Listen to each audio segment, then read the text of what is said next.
नमस्कार, मेरा नाम है सहदेव सिंह और आज हम बात करने वाले हैं वैभवशाली विजयनगर साम्राज्य के बारे में।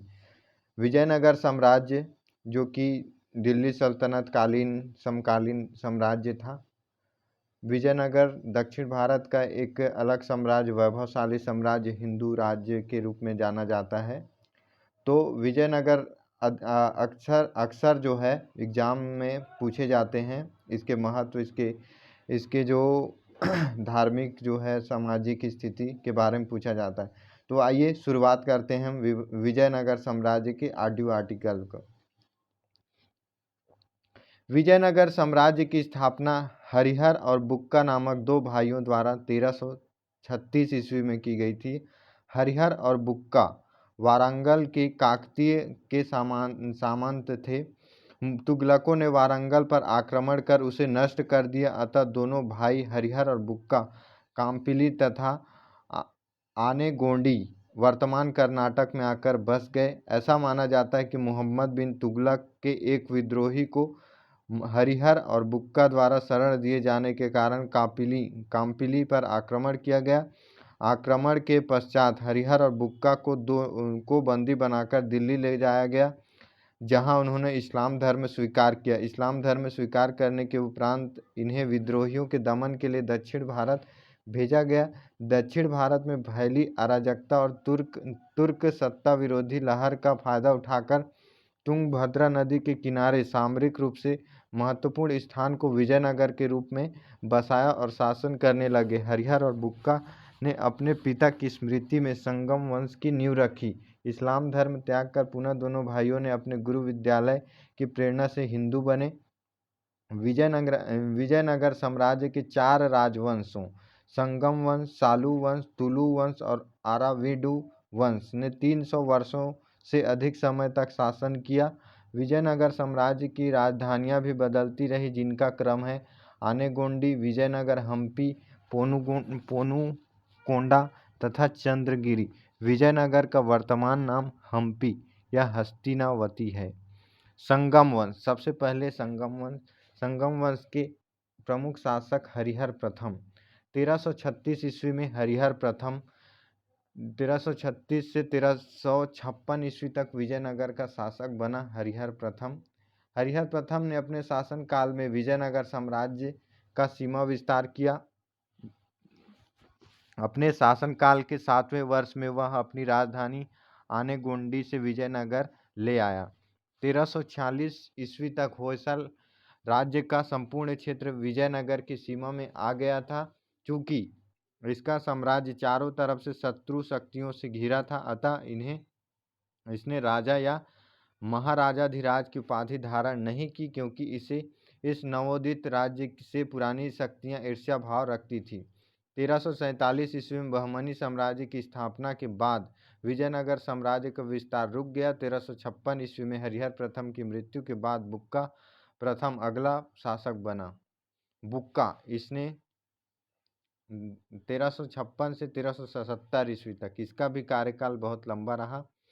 1356, 60, 70, 14, लगभग 21 साल तक शासन किया।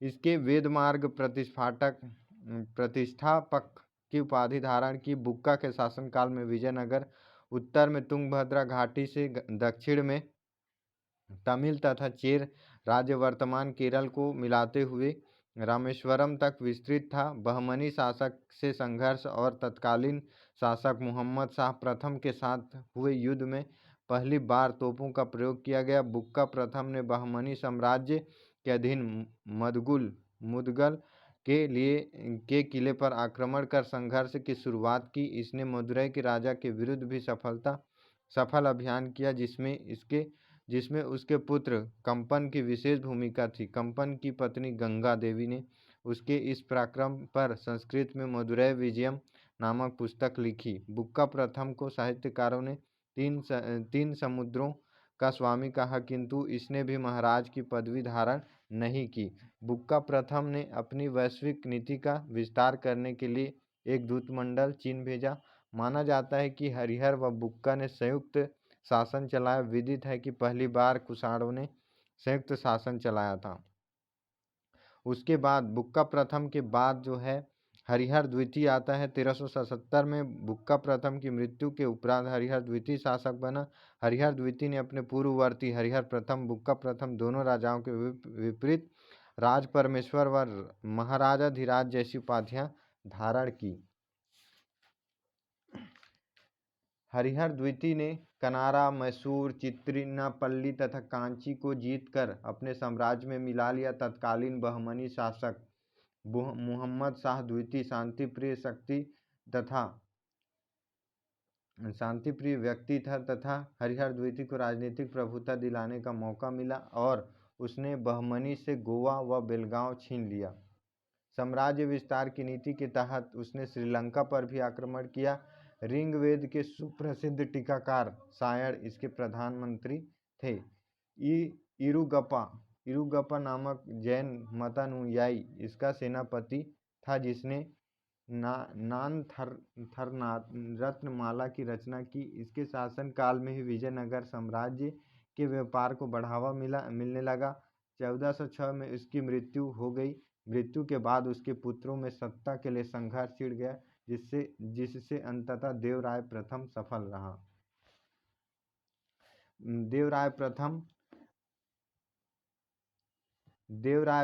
1406 से 1422 ईस्वी तक। देवराय प्रथम के शासक बनते ही बहमनी राज्य से तुंगभद्रा दोआब के वर्चस्व के लिए युद्ध छिड़ गया, जिसमें बहमनी सुल्तान द्वारा देवराय प्रथम पराजित हुआ तथा युद्ध की क्षतिपूर्ति के लिए जुर्माने सहित सुल्तान को फिरोज शाह बहमन के साथ अपनी पुत्री का विवाह करना पड़ा। साथ ही भविष्य में वाद विवाद से बचने के लिए बांकापुर का क्षेत्र दहेज के रूप में देना पड़ा। इस युद्ध को इतिहास में सोनार की पुत्री का युद्ध कहा जाता है। कालांतर में सुल्तान फिरोज शाह से संबंध पुनः कटु होने पर देवराय प्रथम ने वारंगल से एक संधि कर बहमनी सुल्तान फिरोज शाह को पराजित किया और कृष्णा नदी के तट का बहमनी राज्य संपूर्ण रेड्डी क्षेत्र विजयनगर साम्राज्य में मिला लिया। देवराय प्रथम ने अपनी सेना में तुर्की धनुर्धरों को भी शामिल किया। सिंचाई कार्य हेतु देवराय प्रथम ने हरिहर नदी और तुंगभद्रा नदी पर एक बांध बनवाया, जिससे अनेक नहरें निकाली गई। तो देवराय प्रथम ने अपनी सेना में तुर्क धनुर्धरों को शामिल किया था और सिंचाई कार्य हेतु देवराय प्रथम ने हरिहर नदी और तुंगभद्रा नदी पर एक बांध बनवाया, जिससे अनेक नहरें निकाली गई।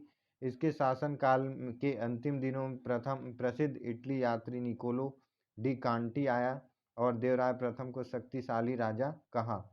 1442 में देवराय प्रथम की मृत्यु हो गई। देवराय प्रथम की मृत्यु के बाद वीर विजय और रामचंद्र थोड़े समय के लिए शासक बने। इसके बाद देवराय द्वितीय शासक बना। देवराय द्वितीय 1442 से 1446 ईस्वी। देवराय द्वितीय को संगम वंश का सबसे महानतम शासक माना जाता है।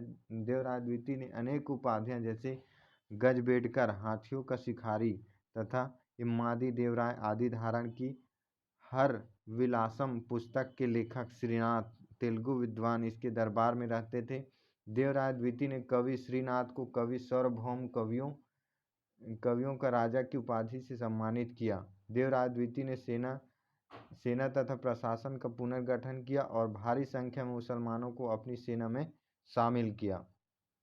देवराय द्वितीय ने अपने साम्राज्य का विस्तार सिलोन, श्रीलंका से गुलबर्गा तक तथा उड़ीसा से मालाबार तक किया। फारसी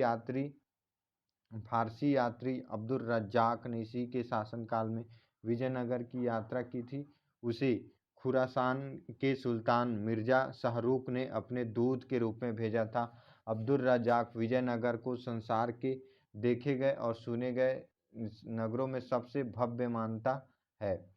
1446 ईस्वी में देवराय द्वितीय की मृत्यु के बाद संगम वंश का पतन शुरू हो गया। देवराय द्वितीय का उत्तराधिकारी मल्लिकार्जुन गद्दी पर आसीन हुआ, जिसे प्रौढ़ देवराय भी कहा जाता है। विरूपाक्ष द्वितीय संगम वंश का अंतिम शासक था। विजयनगर राज्य में फैली अराजकता का लाभ उठाकर चंद्रगिरी के गवर्नर सुलू नरसिंह ने राज सिंहासन पर अधिकार कर लिया तथा सालू वंश की स्थापना की। सालू वंश 1485 से लेकर 1505 तक। 1485 ईस्वी में संगम वंश के शासक विरूपाक्ष द्वितीय ही उसके ही सेनापति सालू नरसिंह ने हत्या कर विजयनगर में दूसरे राजवंश सालू वंश की नींव रखी। विजयनगर के इतिहास में इसे प्रथम बालापहार कहा गया। सालू नरसिंह 1485 से 90 योग्य एवं प्रतिभा संपन्न शासक था। उसे विजयनगर राज्य के वे क्षेत्र जो संगम वंश के समय बहमनी और उड़ीसा द्वारा हड़प लिए गए थे को पुनः प्राप्त कर लिया। 1490 ईस्वी में सालू नरसिंह की मृत्यु हो गई। सालू नरसिंह की मृत्यु के बाद उसका अल्पवयस्क पुत्र इमाड़ी नरसिंह शासक बना, जिसका संरक्षक नरसा नायक था। 1505 में ईस्वी में नरसा नायक की मृत्यु वीर नरसिंह ने सालू शासक इमाड़ी नरसिंह की हत्या कर सालू वंश के स्थान पर तुलु वंश की नींव रखी और इसे द्वितीय बलापहार कहा गया। तुलु वंश 1505 से 1565 तक। 1505 में वीर नरसिंह तुलु वंश का प्रथम शासक हुआ। आंतरिक अशांति और सामंतवादी सरदारों के विरोध के कारण उसका शासनकाल युद्धों में ही व्यतीत रहा। 1509 में उसकी मृत्यु के बाद सौतेला भाई कृष्णदेव राय शासक बना। कृष्णदेव राय तुलुग वंश तथा विजयनगर साम्राज्य का महानतम शासक था। कृष्णदेव राय जब शासक बना तो राज्य में अव्यवस्था और अशांति व्याप्त हुई थी, जिस पर कृष्णदेव राय ने कठोर कानून व्यवस्था स्थापित कर नियंत्रण किया। कृष्णदेव राय ने 1510 में बीदर के शासक महमूद शाह को पराजित किया।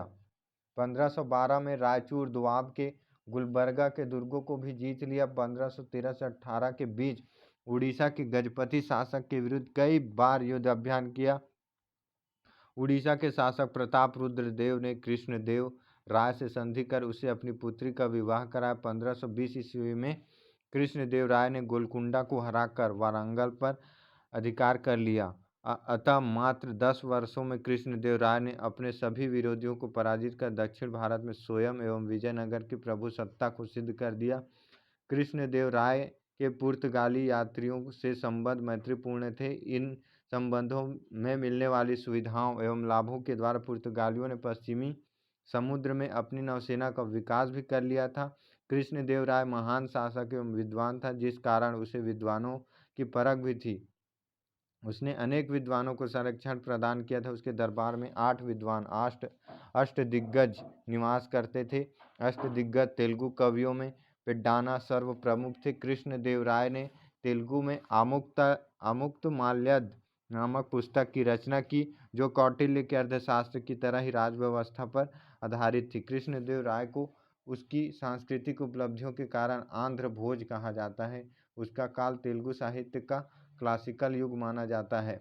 डोमिंगो पायस नामक पुर्तगाली यात्री ने विजयनगर साम्राज्य की प्रशंसा करते हुए कृष्णदेव राय को एक महान शासक और न्यायप्रिय राजा कहा। कृष्णदेव राय के शासनकाल में एक अन्य पुर्तगाली यात्री बारबोसा ने भी विजयनगर की यात्रा की। उसने कृष्णदेव राय के श्रेष्ठ प्रशासन और उसके साम्राज्य की समृद्धि का बखान खुले शब्दों में किया। बारबोसा के अनुसार कृष्णदेव राय एक धर्मनिरपेक्ष शासक था। कृष्णदेव राय ने अपनी माता नागल देवी के नाम पर नागलापुर नामक नगर की स्थापना की। कृष्णदेव राय के उत्तराधिकारी कृष्णदेव राय की मृत्यु के बाद सत्ता के लिए संघर्ष हुआ और कृष्णदेव राय के पुत्रों के अल्पवयस्क होने के कारण उसका सौतेला भाई अच्युत देव राय शासक बना। उसके पश्चात सदाशिव राय शासक बना, जिस पर उसके मंत्री राम राय का अत्यधिक प्रभाव था। राम राय एक योग्य शासक प्रबंधक था, परंतु सफल कूटनीतिज्ञ न था। उसने बहमनी राज्य के खंडों से बने हुए 5 मुसलमानी राज्यों अहमदनगर, बीजापुर, गोलकुंडा, बीदर और बरार में परस्पर कूट डालने और एक दूसरे के विरुद्ध सहायता देने की नीति अपनाई। कालांतर में राम राय के खिलाफ दक्षिण भारत के चारों मुस्लिम राज्यों अहमदनगर, बीजापुर, गोलकुंडा और बीदर ने मुस्लिम महासंघ का निर्माण कर 1565 ईस्वी में तालीकोटा या राक्षसी तंगड़ी के युद्ध में राम राय को परास्त किया। उल्लेखनीय है कि संयुक्त मोर्चे में बरार शामिल नहीं था। इस युद्ध के पश्चात राम राय को पकड़कर उसकी हत्या कर दी गई। विजयनगर को लूटकर ध्वस्त कर दिया गया। वर्तमान में कर्नाटक के हम्पी नामक स्थान पर इसके अवशेष मिलते हैं। अराविडु वंश अराविडु वंश की स्थापना 1570 में के लगभग तिरुमल के पेनुकोंडा में की थी। यह दक्षिण भारत के विजय साम्राज्य का चौथा और अंतिम वंश था। इस वंश के शासक वेंकट द्वितीय ने चंद्रगिरी को अपनी राजधानी बनाई। इस वंश का अंतिम शासक श्रीरंग तृतीय था। इसके राज्य में तंजौर, मैसूर, मदुरा आदि स्वतंत्र राज्यों का निर्माण हुआ और विजयनगर साम्राज्य का पतन हो गया। अब विजयनगर साम्राज्य का प्रशासन। केंद्रीय प्रशासन। विजयनगर साम्राज्य का शासन राजतंत्रात्मक था। राजा को राय की उपाधि से संबोधित किया जाता था। राजा के चयन में नायकों की भूमिका महत्वपूर्ण होती थी। राजा के भव्य राज्याभिषेक की भी परंपरा थी। युवराज के राज्याभिषेक को युवराज पट्टाभिषेकम कहा जाता था। सर्वोच्च सम्राट न्यायाधीश होता था। विजयनगर शासकों ने धर्म के मामलों में धर्मनिरपेक्ष नीति का अनुसरण किया। राज्य संबंधित कार्यों के संचालन के लिए एक राज परिषद होती थी। राजा राज्य के समस्त मामलों एवं नीतियों के संबंध में इससे परामर्श लेता था। कृष्णदेव राय ने अपने ग्रंथ आमुक्तमाल्यद में राजा और प्रजा के बीच संबंध, राजा के कर्तव्य आनंद का बड़ा ही प्रभावकारी वर्णन किया है। कुषाणों की तरह विजयनगर साम्राज्य में भी संयुक्त शासन की परिपाटी देखी गई है, जैसे हरिहर और बुक्का तथा देवराय द्वितीय व विजय राय। मौर्य शासक व्यवस्था की तरह सप्तांग व्यवस्था का अनुसरण किया गया। राजा के दरबार, राज परिषद और इसके बाद शासन संचालन के लिए केंद्रीय परिषद होती थी। मंत्री परिषद का प्रमुख अधिकारी प्रधानी या महाप्रधानी होता था। मंत्री परिषद के अध्यक्ष को सभानायक कहा जाता था। राजा और युवराज के बाद केंद्र का सबसे प्रधान मुख्य अधिकारी प्रधानी होता था, जिसकी तुलना हम मराठा कालीन पेशवा से कर सकते हैं। केंद्र में दंडनायक उच्च अधिकारी भी होते थे। दंडनायक पद बोधक नहीं था, वरन विभिन्न अधिकारियों की विशेष श्रेणी को दंडनायक कहा जाता था। प्रांतीय शासन प्रबंधन के लिए विजयनगर साम्राज्य बहुत तेजी से प्रांतों में बटा हुआ था। प्रांतों में जो इकाई का क्रम मिलता है उसमें राज्य का मंडलम, कोट्टम या वलमंडम, नाडु, मेलाग्राम और उर या ग्राम होते थे। प्रशासन की सबसे छोटी इकाई उर या ग्राम होती थी। साम्राज्य प्रशासन में सबसे पहले साम्राज्य, फिर राज्य का मंडलम होता है, फिर राज्य के बाद मंडलम, जिला कोट्टम या वायनाड, परगना नाडु, मेलाग्राम 50 गांवों का समूह और ग्राम उर। समानतः प्रांतों में राज परिवार के व्यक्तियों को ही गवर्नर के रूप में नियुक्त किया जाता था। प्रांत में शासन व्यवस्था बनाए रखना गवर्नरों का प्रमुख उत्तरदायित्व था। आयंगर व्यवस्था। ग्रामीण प्रशासन के संचालन के लिए प्रत्येक गांव को स्वतंत्र इकाई के रूप में संगठित किया गया था और इसके संचालन के लिए 12 अधिकारियों की नियुक्ति की गई थी, जिन्हें सामूहिक रूप से आयंगर कहा गया। इनकी नियुक्ति राज्य करता था, किंतु इन्हें वेतन के बदले कर मुक्त भूमि प्रदान की जाती थी और ये अधिकारी वंशानुगत होते थे और इनको यहाँ तक अधिकार था कि ये अपने पदों को बेच सकते थे। भूमि के प्रकार और राजस्व व्यवस्था। विजयनगर साम्राज्य में निम्नलिखित प्रकार के भू क्षेत्रों का उल्लेख मिलता है। भंडारवाद ग्राम या प्रत्यक्ष राजकीय नियंत्रण की भूमि थी और इसकी आय का प्रयोग दुर्गों के सुदृढ़ीकरण में किया जाता था। मात्रा में एक प्रकार की सबसे कम भूमि थी। ब्रह्मदेव, देवदेय और मराठा पूर्व भूमि राज्य विशेष धार्मिक देवताओं के लिए भी ब्राह्मणों, मंदिरों और मठों को भूमि दान में देता था। इस प्रकार की भूमि कर मुक्त होती थी। अमरम यह भूमि का सबसे बड़ा वर्ग था जो नायकों को प्रदान किया जाता था, किंतु भूमि पर नायकों का स्वामित्व नहीं होता था, बल्कि इससे होने वाली आय पर उनका विशेष अधिकार था। रथ कोट गए। यह युद्ध में शौर्य प्रदर्शन करने वालों को दी जाने वाली भूमि थी और यह भी कर मुक्त थी। सिंचाई व्यवस्था पर विजयनगर के शासकों ने विशेष बल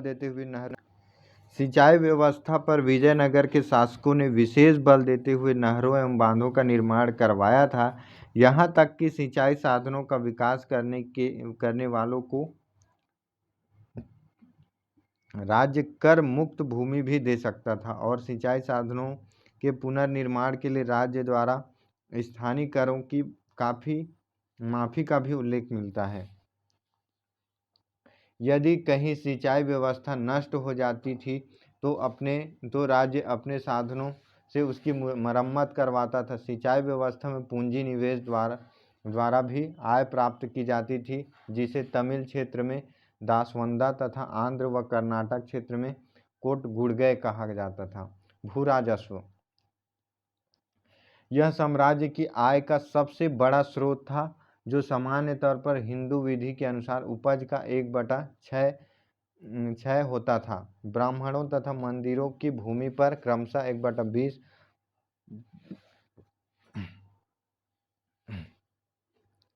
1/20 व 1/30 जैसा न्यूनतम कर लगाया जाता था। कृष्णदेव राय के समय साम्राज्य की भूमि का सर्वेक्षण कराया गया तथा राजस्व अनुमान भी आकलित किया गया। आयात की मदें, निर्यात की मदें, घोड़ा, हाथी दांत, मलमल, रेशम कपड़े, दक्षिण पूर्व एशिया से मसाले आदि आयात यानी मंगाया जाता था। उनके खर्च निर्यात यहाँ से किया जाता था सफ़ेद चावल, गन्ना, लोहा, हीरा आदि जो होते थे। सिक्के विजयनगर साम्राज्य की मुद्रा प्रणाली भारत की सर्वाधिक प्रशंसनीय मुद्रा प्रणाली में से थी। विजयनगर का सर्वाधिक प्रसिद्ध सिक्का स्वर्ण का वराह था, जो 52 ग्रेन का होता था। इसे ही विदेशी यात्रियों ने पगोडा कहा है। चांदी के सिक्के तार कहलाते थे, छोटे सिक्के तार कहलाते थे चांदी के। हरिहर प्रथम के सिक्कों पर हनुमान एवं गरुड़ की आकृतियां अंकित हैं। तुलु वंश के सिक्कों पर सामान्यतः उमा महेश्वर, वेंकटेश बालकृष्ण की आकृतियां अंकित हैं। सदाशिव राय के सिक्कों पर लक्ष्मी नारायण का अंकन मिलता है। अराविडु वंश के शासक वैष्णव धर्मानुयायी थे, अतः उनके सिक्कों पर शंख एवं चक्र अंकित हैं। पुर्तगालियों ने विजयनगर के सिक्कों की तुलना हुड़ से की है। सामाजिक व्यवस्था कैसा था? सामाजिक व्यवस्था विजयनगर साम्राज्य समाजशास्त्री परंपराओं के आधार पर व्यवस्थित था तथा यहाँ पर वर्ण एवं जाति व्यवस्था का प्रचलन था। ब्राह्मणों को सर्वाधिक विशेषाधिकार प्राप्त थे। ब्राह्मण ही शासक के उच्च पदों पर आसीन थे तथा उन्हें मृत्युदंड से मुक्त रखा जाता था। समाज में क्षत्रिय वर्ण की अनुपस्थिति के कारण ब्राह्मणों के बाद दूसरा स्थान चेट्टियों या सेठियों का था। सामान्यतः व्यवसाय व्यापार इन्हीं के हाथों में केंद्रित था। उत्तर भारत से आए लोग भी व्यवसाय से जुड़ने लगे और इन बाहरी लोगों को बढ़वा कहा गया। चेट्टियों के ही समतुल्य व्यापार करने वाले तथा दस्तकार वर्ग के लोगों को वीर पांचाल कहा जाता था। कैकोलार, जुलाहे, कंबलतर अर्थात चपरासी तथा शास्त्रवाहक नाई तथा आंध्र क्षेत्र में रेड्डी कुछ महत्वपूर्ण समुदायों से गिने जाते थे। विजयनगर साम्राज्य में दस्तकार श्रेणी में बढ़ाई को विशेष स्थान प्राप्त था। सदाशिव राय ने नाइयों से कर हटा लिया था। महिलाओं की स्थिति कैसी थी? तुलनात्मक रूप से महिलाओं की स्थिति अच्छी मानी जाती थी। महिलाएं निम्नलिखित भूमिका निभाती थीं: राजा के कार्यों को लिखना और मल्ल युद्ध में भाग लेना, अंगरक्षक व पहरेदार होती थी, नृत्य व गायन व वादन करती थी, आय व्यय की गणना भी करती, ज्योतिष थी, न्यायाधीश भी थी।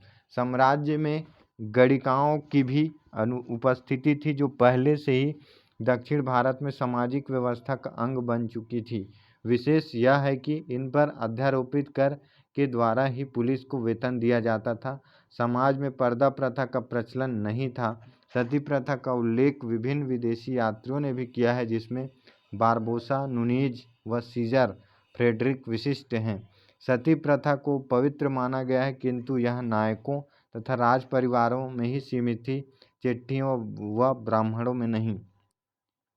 सती होने वाली स्त्रियों की स्मृति में प्रस्तर स्मारक बनाए जाते थे। बाल विवाह का भी प्रचलन था, जिसके कारण दहेज प्रथा का भी विकास हुआ, किंतु राज्य में दहेज प्रथा को कुप्रथा मानते हुए असंवैधानिक घोषित करने का निर्णय लिया, जिसमें ब्राह्मणों को भी स्वीकारोक्ति प्राप्त थी।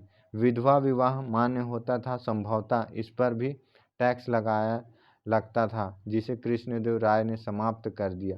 मंदिरों में देव पूजा के लिए रहने वाली स्त्रियों को देवदासी कहा जाता था। इन्हें आजीविका के लिए या तो भूमि दे दी जाती थी अथवा नियमित वेतन दिया जाता था। विजयनगर में दास प्रथा प्रचलित थी। मनुष्यों के क्रय विक्रय को वेश्यवग कहा जाता था। युद्ध में वीरता दिखाने वाले पुरुष को गणपेद्र नामक आभूषण पैरों में पहनाया जाता था, जो कड़े की भांति होता था। मनोरंजन के क्षेत्र में विजयनगर राज्य में विविधता थी। बोमलाट छाया नाटक था, जिसे मंडपों में आयोजित किया जाता था। रक्षगान का विकास विजयनगर में ही हुआ था। विजयनगर साम्राज्य में शतरंज और पासा अत्यंत लोकप्रिय खेल थे। स्वयं कृष्णदेव राय शतरंज में विशेष रुचि लेता था। राज्य में रामनवमी, महानवमी तथा नवरात्र आदि त्यौहार मनाए जाते थे। महानवमी सबसे बड़ा त्यौहार था, जिसमें राजा की उपस्थिति अनिवार्य होती थी। इस पर्व पर बड़ी संख्या में बलि दी जाती थी। राज्य में शिक्षा को बढ़ावा देने के लिए अनेक कार्य किए जाते थे। मठों, अनुग्रहों, अनुहारों और मंदिरों में शिक्षा प्रदान की जाती थी। अनुहारों में मुख्यतः वेदों की शिक्षा दी जाती थी। सल्तनत कालीन परिदृश्य, तो हमने जाना कि जो विजयनगर साम्राज्य था, विजयनगर साम्राज्य में मुख्यतः चार वंशों ने शासन किया। सबसे पहले संगम वंश के शासक थे हरिहर प्रथम, बुक्का प्रथम और हरिहर द्वितीय, और हरिहर द्वितीय के बाद देवराय प्रथम और देवराय द्वितीय। देवराय द्वितीय को संगम वंश का सबसे महानतम शासक माना जाता है। उसके बाद आता है सालू वंश। सालू वंश के बाद ज़्यादा समय नहीं रहता है। सालू वंश केवल 20 वर्षों तक रहता है। उसके बाद आ जाता है तुलु वंश। तुलु वंश में कृष्णदेव राय प्रमुख शासक माना जाता है विजयनगर साम्राज्य का, जो अपने स्थायित्व के कारण जाना जाता है। और विजयनगर साम्राज्य का प्रशासन केंद्रीय प्रशासन और प्रांतीय प्रशासनों में विभाजित था। और उसके साथ ही आयर व्यवस्था, ग्रामीण प्रशासन के संचालन के लिए प्रत्येक गांव को एक स्वतंत्र इकाई के रूप में संगठित किया गया था, और इसके संचालन के लिए 12 अधिकारियों की नियुक्ति की गई थी। गांव के संचालन, बेहतर शासन व्यवस्था के लिए वहाँ एक 12 अधिकारियों की नियुक्ति की गई थी, जिन्हें सामूहिक रूप से आयंगर कहा गया। इनकी नियुक्ति राज्य करता था, किंतु इन्हें वेतन के बदले कर मुक्त भूमि की प्रदान की जाती थी। उन्हें वेतन नहीं, उन्हें कर मुक्त, जो कर से मुक्त हो ऐसी भूमि प्रदान की जाती थी उन्हें वेतन के बदले। और ये अधिकारी वंशानुगत होते थे, और इनको यहाँ तक अधिकार था कि अपने पदों को बेच सकते थे। तो गांव में पूर्ण स्वतंत्रता दी जाती थी। उसके बाद प्रशासन प्रबंधन के लिए विजयनगर बहुत से प्रांतों में बटा था। प्रांतों में जो इकाई का क्रम मिलता है, उसमें राज्य या मंडलम, कोट्टम या वलनाडु, साम्राज्य, फिर राज्य, फिर जिला, कोट्टम या वलनाडु, नाडु, परगना, मेला ग्राम, उसके बाद उर आदि समूहों में बटा होता था। उसके बाद भूमि के प्रकार तथा राजस्व थे। भंडार, ग्राम, विजयनगर साम्राज्य भूमि के निम्नलिखित भूमि प्रकार मिलता है। भंडारवाद ग्राम और अमरम। भंडारवाद यह प्रत्यक्ष राजकीय नियंत्रण की भूमि थी और इसकी आय का प्रयोग दुर्गों के सुदृढ़ीकरण में किया जाता था। इस प्रकार में जो नियंत्रण रखता था, राज्य रखता था, और भंडारवाद ग्राम जो है इसकी आय का प्रमुख स्रोत, इससे जो आय मिलती थी उसका दुर्गों का सुदृढ़ीकरण किया जाता था। अमरम होता था भूमि का सबसे बड़ा वर्ग जो नायकों को प्रदान किया, किंतु भूमि पर नायक। तो इस प्रकार हमने जाना कि उनकी शासन केंद्रीय प्रशासन और प्रांतीय प्रशासन था, और भूमि के प्रकार भंडारवाद ग्राम अमरम था जो कि राजकीय नियंत्रण में था, और भूमि का सबसे बड़ा वर्ग जो नायकों को प्रदान किया जाता। सिंचाई व्यवस्था यहाँ की अच्छी थी, सिक्के भी चलाए जाते, सामाजिक व्यवस्था में महिलाओं की स्थिति का सुधार हुआ और जाति वर्ण भी यहाँ उपस्थित था। तो हम कह सकते हैं कि विजयनगर साम्राज्य एक वैभवशाली साम्राज्य था जो कि किसान वर्ग और स्त्रियों की स्थिति पर विशेष ध्यान रखता था। तो आई होप ये ऑडियो आर्टिकल आपको पसंद आया होगा।